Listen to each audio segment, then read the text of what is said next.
સિંહોમાં વાયરસની અસરની સંભાવનાને પગલે વન વિભાગ હાલ એલર્ટ મોડ પર છે અને ગિરનારમાં વસતા સિંહોની તપાસ કરવામાં આવી રહી છે। થોડા સમય પહેલા જાફરાબાદના સિંહોમાં કેટલાક વાયરસની અસર જોવા મળી હતી। તેની સંભાવનાને ધ્યાનમાં લઈને જૂનાગઢ રેન્જના ગિરનારના જંગલોમાં પણ સિંહની તપાસ કરાઈ રહી છે અને એ અંતર્ગત હાલમાં જ સિંહ બાળના બ્લડ સેમ્પલ લઈ તપાસ અર્થે મોકલવામાં આવ્યા।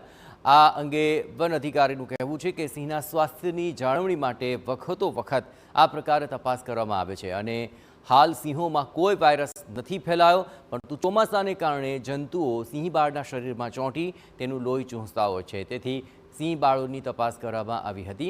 સારવાર બાદ તાત્કાલિક મુક્ત કરી દેવાયા અને હાલ કોઈ ચિંતાનો વિષય નથી જણાઈ રહ્યો। वो कभी कभी देखने को मिलता है, बट अगर गिरनार की बात करूं तो गिरनार में जो जितने भी कब्स हैं उनका सतत मॉनिटरिंग पेट्रोलिंग होता है। पेट्रोलिंग के दौरान उनका अवलोकन किया जाता है और किसी भी प्रकार की अगर कमजोरी देखने में मिलती है तो उनको रेस्क्यू किया जाता है। बट जो आप प्रकरण बता रहे हैं, जो अमरेली या गिर में जो बनाव देखने को मिला, वो वैसी स्थिति अभी गिरनार में वैसा कोई केस नहीं मिला है। આ અંગે સિંહ પર અભ્યાસ કરતા ડૉક્ટર જલપન રૂપાપરા જણાવ્યું હતું કે સિંહ બાળોમાં સર્વાઇવલ રેશિયો ખૂબ ઓછો હોય છે, એટલે કે 1 વર્ષથી નાના સિંહ બાળ જીવે તે કરતાં તેના મૃત્યુ થવાની સંભાવના વધુ રહેતી હોય છે।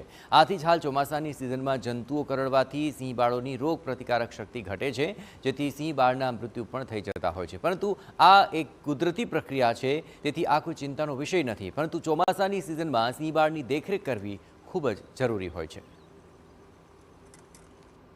એશિયાઈ સિંહોનો જે કબ સર્વાઇવલ રેશિયો છે એ આફ્રિકન સિંહો કરતાં ઘણો વધારે છે અને બીજા આપણે ટાઈગર્સની કમ્પેર કરીએ તો એના કરતાં પણ વધારે છે। તો આપણો કબ સર્વાઇવલ રેશિયો ઓલરેડી સારો છે, પણ એની અંદર ક્યારેક આવી ઘટનાઓ બનતી હોય છે કે જેની અંદર અમુક બીમારીઓના કારણે અમુક બચ્ચાના મોત થતા હોય છે, પણ એ ટોટલી કુદરતી પ્રક્રિયાનો ભાગ છે।